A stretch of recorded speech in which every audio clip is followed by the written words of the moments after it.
Com emissão. Professor Ricardo Lira, Vossa Excelência assumiu uma obrigação muito séria. Tem aqui um número imenso de testemunhas. Vou tirar uma certidão do título que Vossa Excelência me atribuiu e botar na capa da primeira obra que eu publicar, né? Que sem dúvida alguma será um título de grande importância. Meus amigos, eu confesso que quando o Marquinhos, vamos chamá-lo assim, o desembargador, mas nós o conhecemos desde garoto, né? Quando ele entrou na Defensoria Pública. Quando ele me ligou, informando que ia fazer esse seminário em homenagem ao grande professor Caio Mário, eu tive o mesmo entusiasmo que todos os palestrantes anteriores manifestaram ter. Entusiasmo oportuno, necessário e de maior importância. E confesso que fiquei muito envaidecido quando o Marquinhos me convidou para participar do seminário. Embora sabendo que outros fariam melhor, me senti muito honrado, muito honrado. E por isso aceitei. Chegou o Marquinhos. Tá aí, Marquinhos. Passa pra cá. Passa pra cá. Aqui cabe mais um. Sempre cabe mais um, Marquinhos. Você é o presidente do fórum? Presidente do fórum? Leone, senta aqui. Não, eu assisto de frente, eu assisto de Não, frente. tem lugar, Leone. Eu assisto de frente melhor. Eu estava lá no gabinete enrolado. Mas o senhor sabe como é. Vantagem da velhice. As vantagens da velhice é dirigir-se a desembargador com Marquinho. Pois é, Marquinhos, estava falando exatamente da honra e orgulho que eu tive quando, agora vamos tratá-lo, desembargador, como Sua Excelência, Desembargador Marco Aurélio. me convidou para participar desse evento. E fiquei surpreso quando atentei para o título da palestra: Evolução e Atualidades da Responsabilidade Civil. Sabe por quê? Porque em 1897, Louis Josserand, na Universidade de Paris, proferiu uma palestra exatamente com esse nome, esse título. Aí eu fiquei pensando, o Marquinhos está tendo colóquio com o espírito de Josserand. Não é à toa que ele está se revelando esse extraordinário civilista que está.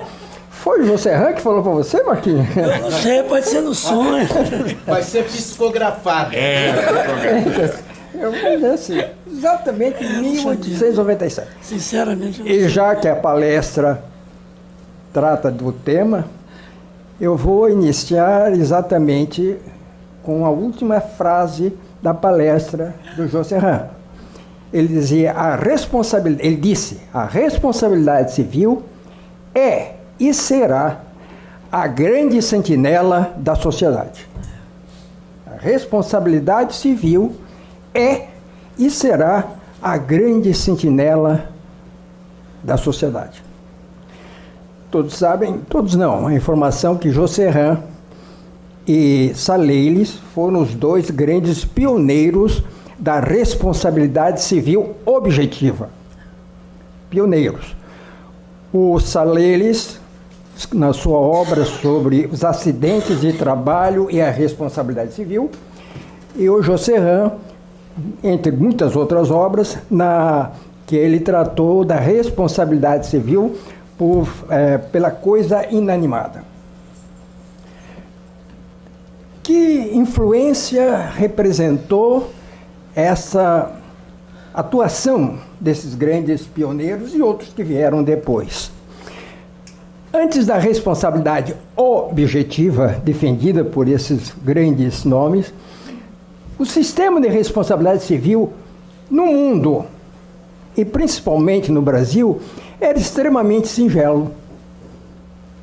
O nosso sistema de responsabilidade civil no Código Civil de 16 estava circunscrito praticamente a um artigo. Era o artigo 159, Cláusula Geral da Responsabilidade Civil. De modo que era um verdadeiro samba de uma nota só. Fala da Consul. Eu estava até constrangido de falar, porque já dei esse exemplo tantas vezes que Cláusula Consul. Mas ele me provocou. Eu costumo dizer que o artigo 159 do Código Civil 16 era cônsul da responsabilidade civil. Por que a cônsul? Não encontrei outro exemplo melhor. Por que a cônsul da responsabilidade civil? Os mais antigos se lembram de uma publicidade que a Consul, a geladeira Consul, lançou no mercado quando essa geladeira foi lançada. Uma pequenininha. E a mensagem era essa, que a Consul era uma pequena, mas grande geladeira, porque tudo cabia na Consul. Aí vinha a empregada e perguntava, patroa, o que eu faço com isso aqui? Ela dizia, bota na Consul. Daqui a pouco ela voltava, patroa, isso aqui, bota na Consul, tudo na Consul. Pois assim era a responsabilidade civil. Tudo na Consul. Isso é, tudo no artigo 159. Por isso, não se estudava a responsabilidade civil. Duvido que você tenha estudado a responsabilidade civil. Nós sabíamos que tinha o artigo 159, vai lá, encontra lá. O direito obrigacional era todo, mas a responsabilidade civil era o artigo 159. Eu não me recordo uma ou outra aula que falou em responsabilidade civil, e o meu curso foi feito na década de 60. Capanema e o caro professor Ricardo ainda, né, mais remotamente. Bem, meus amigos. Chamou de velho. Ele te deu. Não, remoto. Olha a palavra que eu usei, remotamente, mais remoto. Não torce, né? Torcendo o texto, cara. Remoto. Mas, o que dizia Josserand? A responsabilidade civil é e será a grande sentinela da sociedade. E foi isso que aconteceu. Assim que as rodas começaram a rodar, Estrada de Ferro, Maria Fumaça, começaram os acidentes de transporte. Mas o artigo 159, vocês se lembram, era fundado na responsabilidade subjetiva. Para se obter uma indenização, tinha que provar dolo ou culpa do causador do dano. E a prova do dano, a prova da culpa era, nesses casos de responsabilidade civil por acidente de transporte, ocorrido a centenas de quilômetros da casa da vítima, etc., era impossível provar a culpa. E aí? Assim que as empresas, as máquinas, melhor dizendo, começaram a funcionar na indústria, surgiram os acidentes de trabalho. E aí a grande dificuldade do empregado, vitimado no trabalho, provar a culpa do patrão, senão não obtinha indenização. Bem, senhores, se a responsabilidade civil é a grande sentinela da sociedade, então a cada novo invento, a cada nova descoberta, a cada novo avanço no conhecimento humano, a cada novo risco na sociedade, a responsabilidade civil foi sendo convocada para resolver os problemas. E aí é que se engendrou, repensou, hoje se falou muito no direito, repensar o direito, e foi repensar. Foi aí que se repensou o direito de responsabilidade civil. Acabamos de ver aí uma palestra fantástica, né? 2 ilustres sobre direito de família. E de manhã já foi ressaltado isso. Não tenho dúvida de dizer que o direito de família foi, sem dúvida, uma das áreas do direito em que maior revolução e maior evolução, modificação ocorreram. Mas Leone perdeu para a responsabilidade civil. Lamento. Não há uma área do direito onde houve tanta mudança quanto a responsabilidade civil. Aliás, o Josserand, nessa palestra, ele disse que não é nem mais uma evolução, é uma revolução. E por isso a palestra dele é considerada até hoje como visão profética de Josserand. E assim que os inventos se progrediram, evoluíram, foram imensos, a responsabilidade civil foi sendo acompanhada.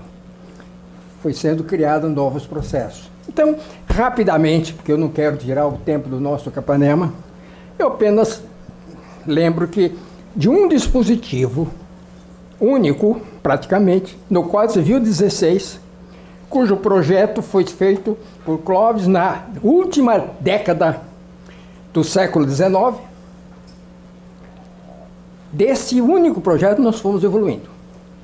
Veio depois, e por imperiosidade da necessidade social, a responsabilidade objetiva do Estado, fundada no risco administrativo na Constituição de 46. Mas não parou aí, porque os inventos progrediram. Enfim, veio a Constituição de 88. A Constituição de 88 fez uma verdadeira revolução em sede de responsabilidade civil. Mas não é somente aquilo que o Tepedino brilhantemente falou de manhã, não é direito civil inconstitucional. Não, é responsabilidade civil constitucional mesmo. Por quê? Porque grandes áreas da responsabilidade civil foram disciplinadas diretamente na Constituição. Além da responsabilidade civil do Estado, que já estava na Constituição de 46, a Constituição de 88, no artigo 37, parágrafo 6º, estendeu a responsabilidade objetiva do Estado aos prestadores de serviços públicos. Uma extensão enorme. Luz, gás, telefone, tudo para ter responsabilidade objetiva. Transporte. Eu era juiz de fazenda pública na época, na década de 80, e era 70 e pouco, 80, e era um inferno, porque a Central do Brasil na época atropelava a gente todo dia, caía a gente, e vinha o procurador do Estado, lá estava um entre eles, né? Ricardo Pereira Lira, o nosso grande processalista, Zé Carlos Barbosa Moreira e outro. Dão nó em pingo d'água. Eles lá, não. Só para pessoa jurídica e direito público. Está lá na Constituição. A Central do Brasil é privado, não cabe não, é inconstitucional. Ele ficava doido de vontade, mas não era inconstitucional. Veio a Constituição de 88, olha, as pessoas, graças a Eli Lopes Meirelles, foi o grande patrocinador dessa nova posição, com um raciocínio muito lógico. Se o Estado, quando presta serviço diretamente, responde objetivamente, está lá, por que o privado particular, quando presta os mesmos serviços, responde subjetivamente? Quem tem os bônus tem que ter os ônus. A lógica é incontestável, mas a Constituição dizia diferente. A Constituição de 88 foi além, dano moral. Aí os mais antigos também, nós os mais antigos, mais experientes, lembram, não, dano moral, não é, porque não tem prejuízo, porque o Código fala em prejuízo, o artigo 159 falava, tem uma fundação causar prejuízo, não tem prejuízo, é só algum prejuízo, aquela discussão danada. Eu já era tribunal de alçada civil, e nós éramos 5. Pois bem, 3 admitiam indenização pelo dano moral e 2 não. Dependendo do julgamento, ganhava e perdia. No final da tarde, perdedores de todos os lados, dependendo da composição. Era uma farra. A Constituição acabou com isso. Constituição, artigo 5º, inciso 6, artigo 10. Foi obrigado a Constituição a dizer, olha, dano moral é indenizável sim. Artigo 10. Artigo 5, inciso 5, artigo 10. Incluiu isso lá entre os direitos e garantias fundamentais. Aí, professor, o nível foi. A Constituição foi além.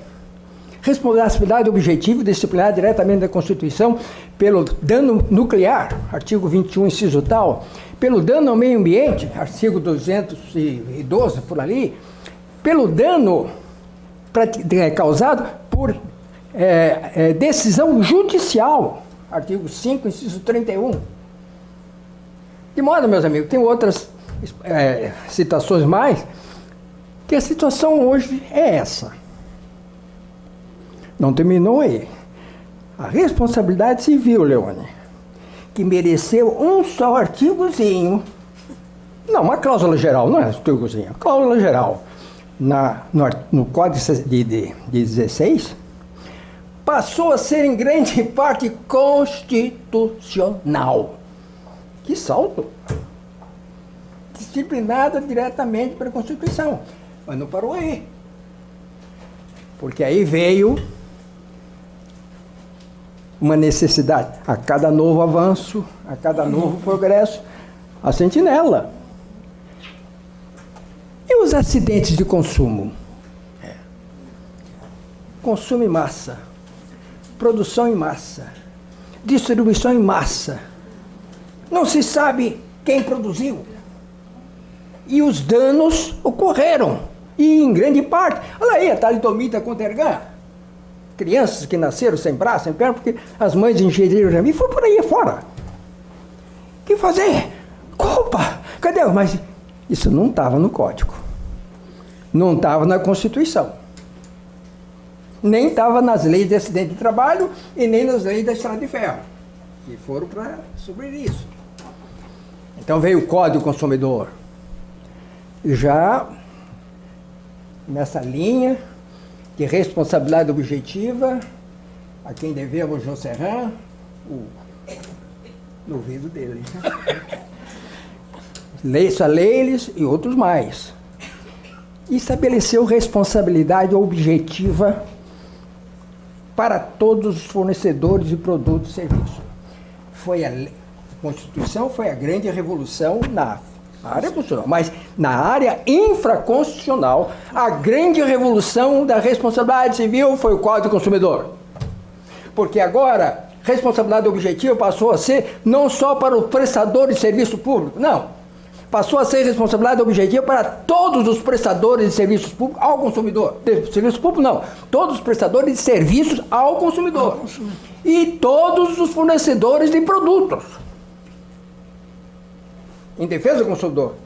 O Kennedy, grande presidente, 1962, quando mandou um projeto de lei de consumo ao Congresso americano, na exposição de motivos dizia: consumidores somos todos nós. Então, se há uma lei de alcance geral, não vou dizer universal, porque aí vou dizer, pô, o Brasil virou universo. Geral, é o Código do Consumidor, porque todos somos consumidores.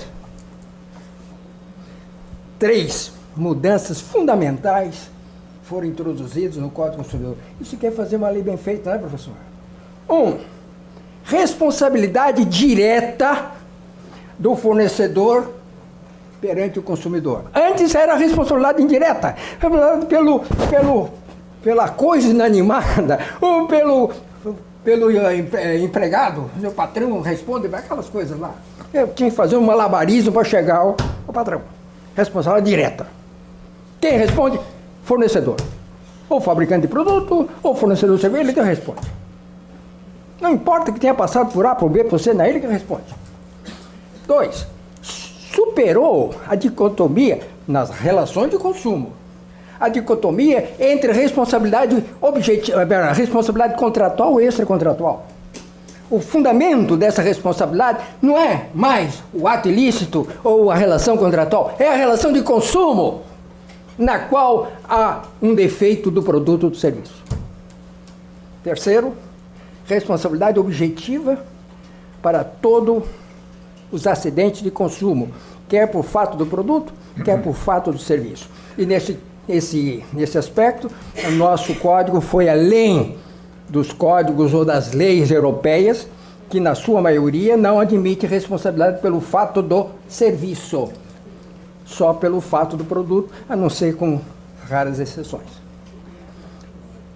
Estávamos aí, mas o Código Civil 16 continuava lá. Responsabilidade só subjetiva. Então foi preciso, para não mexerem nesse artigo, fazer uma verdadeira caminhada, começando pela Constituição, para contornar o tal da culpa. Então veio o Código Civil de 2002. O Código Civil de 2002, e aí o que eu vou fazer, minha especial homenagem, que muitos já fizeram, a Caio Mário, que é injusta não fazer essa homenagem. O Código Civil de 2002, ele contrário a tudo e muito que falam, porque aquilo, o autor pega o bonde andando, às vezes, escreve, e não vem de onde o bonde veio. Ele só conhece a história ali para frente, e aí para trás ele ignora, né? Começou ali o mundo, começou ali a história, e aí passa tudo ser dali.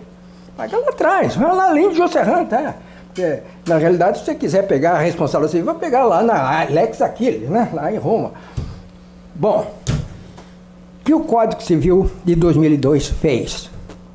Ele não inovou, ele se atualizou. Porque ele estava completamente desatualizado, desmoralizado. Completamente desmoralizado. Então, o que fez o Código Civil de 2002? Entre outras, ele tem 3, além da responsabilidade subjetiva, é bom dizer isso, hein? Responsabilidade subjetiva com culpa não desapareceu. Responsabilidade subjetiva vai existir sempre, até o juízo final. Desde que não esteja prevista, expressamente, em lei, responsabilidade objetiva. E hoje, as hipóteses de responsabilidade objetiva são tão amplas que restou muito pouco para a responsabilidade subjetiva. Só na responsabilidade praticamente subjetiva e interpessoal, porque o resto é objetivo. Então, o que fez o Código Civil de 2002? Vamos lembrar isso. Tem, entre outras cláusulas, ele tem 3 cláusulas gerais de responsabilidade objetiva. 3 cláusulas, não tinha nenhuma. 3 cláusulas gerais de responsabilidade objetiva. Essa foi uma grande inovação do Código, artigo 187. Muitos não admitem que o abuso do direito, não é abuso de direito não, né, professor? É abuso do direito, é abuso no exercício do direito, porque o direito nunca é abusivo. O que é abusivo é o exercício dele. Em primeiro lugar, o Código expressamente, no artigo 187, caracteriza o abuso do direito como ato ilícito. E é um ilícito diferente daquele que está previsto no artigo 826. No 826... 186. 186. Não, 186. No 186, porque no 186 é a repetição praticamente do 159 do Código Civil, subjetiva. Mas no 187, ele não fala em culpa. Ele diz simplesmente, primeiro diz, comete ato ilícito, no artigo 186, e depois diz, também comete ato ilícito. O que é isso também? Não é a mesma coisa, que é a mesma coisa, cara. O verbo de modo é também. Não precisa dizer também, se eu não vou dizer, professor, também vou, se você não for. Uma coisa mais lógica. Também comete ato ilícito o titular de um direito, de um direito. Que direito? Qualquer direito subjetivo, público, privado, né? O titular de um direito, que ao exercê-lo, preciosa, não é o direito que é ilícito, não, que é ilícito, não, é o que ao exercê-lo excede manifestamente, né, os limites da boa coisa e da boa fé. Olha aí, a boa fé como limite do exercício de direito. Cláusula geral, que apanha muita gente que está fazendo baderna aí no exercício do direito, às vezes até na judicatura. Estão dizendo que ele fazer um ato... Que, meu amigo? Já tem lá. É uma cláusula geral. Passou dos limites, é ato ilícito. Ilícito objetivo. Artigo 927, parágrafo único. É o que estabeleceu a responsabilidade objetiva pelo risco da atividade. E aí que está a injustiça feita pelos autores ao nosso carne Caio Mário. Você pega muitos autores, o Código Civil inovou profundamente no artigo 927, parágrafo único, introduzindo em nosso direito a responsabilidade pela atividade do risco. É isso, menino. Onde você pegou esse bonde? Risco da atividade já vem dentro das leis da estrada de ferro. Risco da atividade está lá previsto na lei de acidente de trabalho. Risco da atividade está desde a Constituição de 46 para a responsabilidade civil do Estado. Qual? Risco e atividade administrativa. Risco. Não é isso? Como é que é o nome mesmo? Risco Administrativo. administrativo. Risco administrativo. Que risco? Atividade administrativa exercida.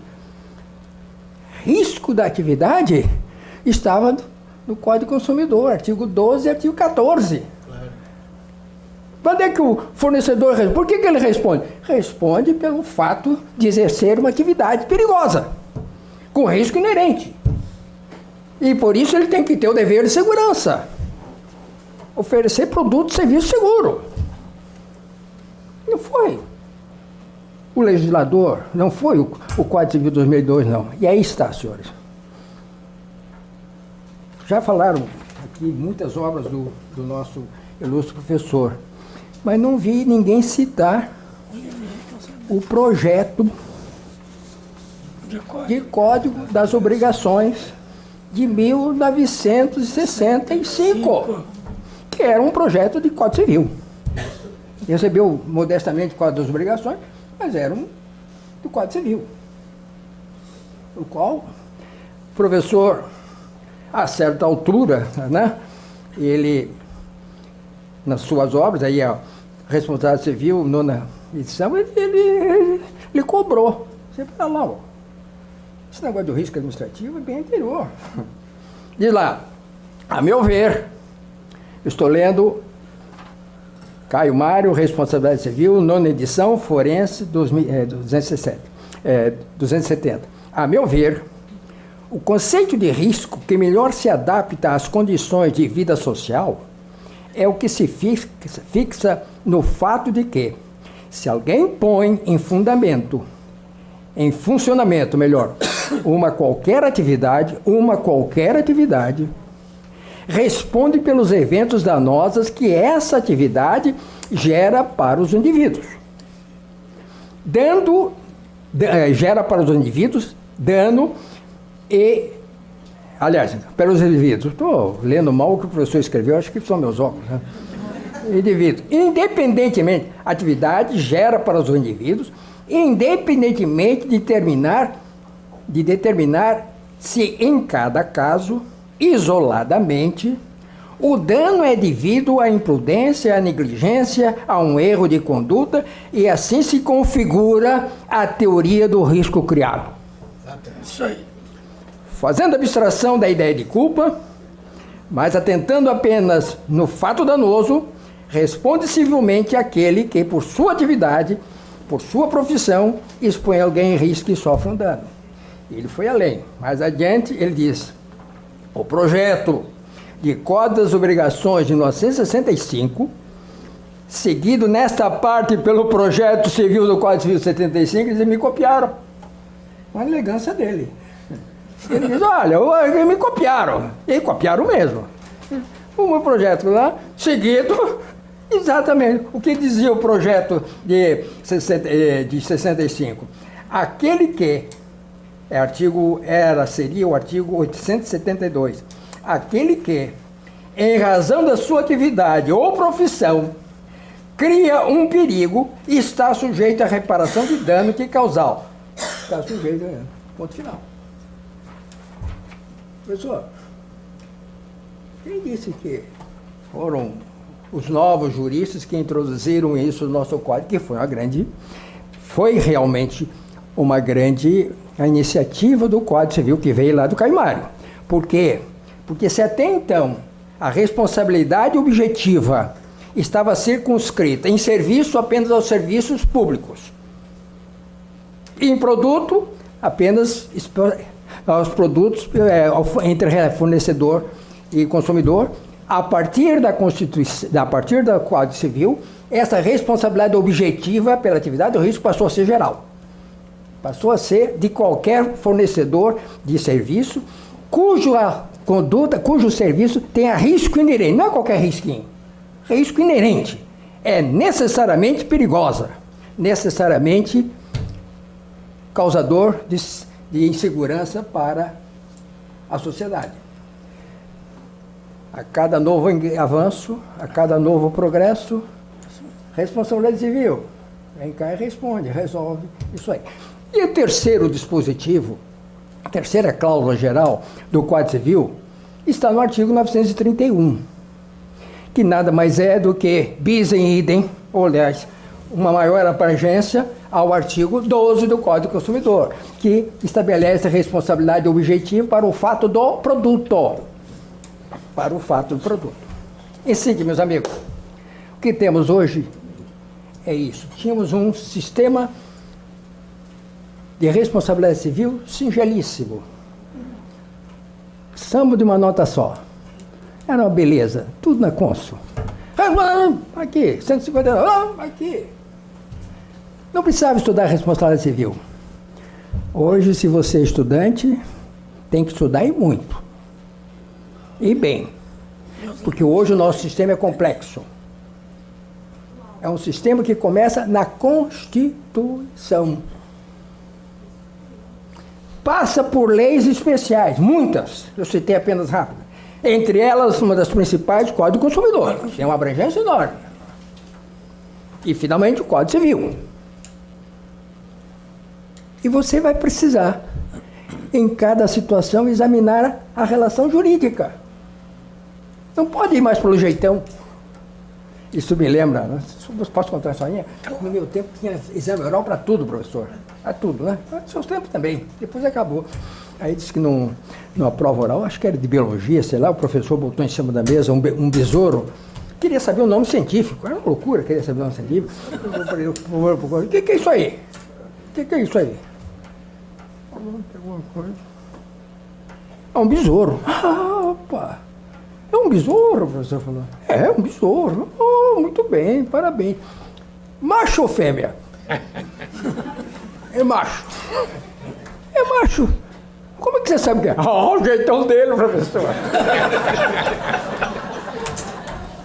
Então, meus amigos, não tem mais solução pelo jeitão. Antes você estudava, ler até acertava. Hoje não. Hoje não. Hoje tem norma expressa, específica. A começar com a Constituição, como explicar a regra infraconstitucional, tem norma da Constituição. Por isso que é um sistema complexo e que merece, né, todo entusiasmo. Atualidades. Vai ficar para o Marquinhos resolver. Apenas levanta as questões de atualidades. A cada novo progresso, a cada nova invenção, a responsabilidade civil vai ser chamada. E está sendo chamada. Olha lá, Patrícia, como é que resolvemos o problema da quantificação do dano ecológico. A responsabilidade civil pelo dano ambiental, ecologia, já está prevista. É responsabilidade, e nós sustentamos isso com o ministro Carlos Avelino. É risco integral. Embora discordavam, não, é risco integral. Agora, o problema é a quantificação. Está aí. Mariana, está aí. Brumalinho, batendo cabeça até em Londres. Vamos quantificar isso. Desafio. Está aí a internet. Que beleza que a internet, mas é um inferno do ponto de vista de responsabilidade civil. O cara comete um crime lá na China e produz efeito aqui. Publica a fotografia da artista despida lá no... Publica aqui.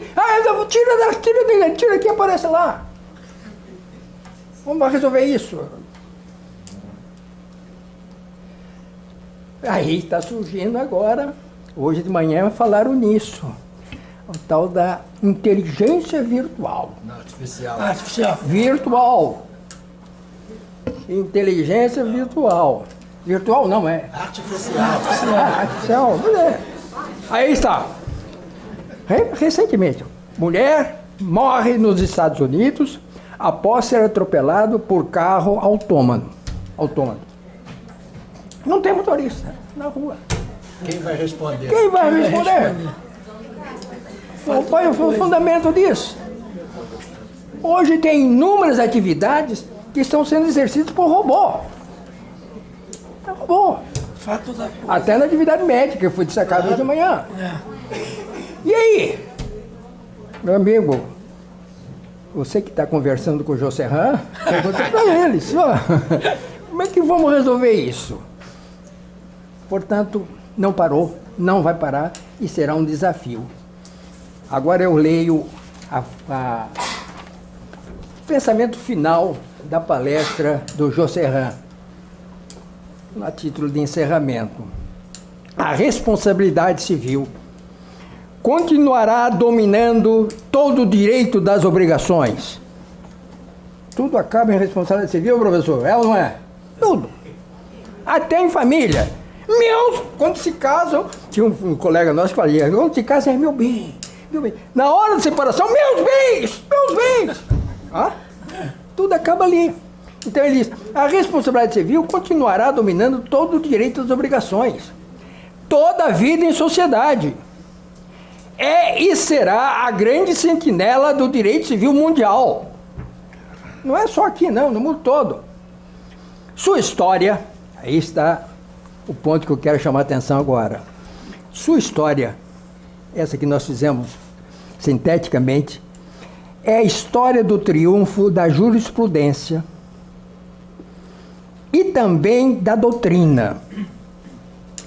E, mais geralmente, o triunfo do espírito e do senso jurídico. Ele te cochichou bem. Em primeiro lugar, Josserran não citou a lei. Observou o que ele falou no fim? Sua história é a história do triunfo da jurisprudência e também da doutrina. E, mais geralmente, o triunfo do espírito e do senso jurídico. Lei não. Porque a lei vem de arrasto. Toda essa evolução foram grandes cabeças, como Josserran, Saleiles e outros, que fizeram. Depois vem a jurisprudência, aí vem olha, o fulano de tal está com razão aí. Citou aí foi você que viu, né, o livro lá, o Caio Mário falou que é assim, fica sendo. A autoridade de quem falou, a jurisprudência. Mas, tanto a doutrina como a jurisprudência depende disso aqui, professor. Mais geralmente, o triunfo do espírito e do senso jurídico. É aquilo que eu chamo o talento. Eu cito sempre o seu Patrício aqui, Mário Moacir Porto, que foi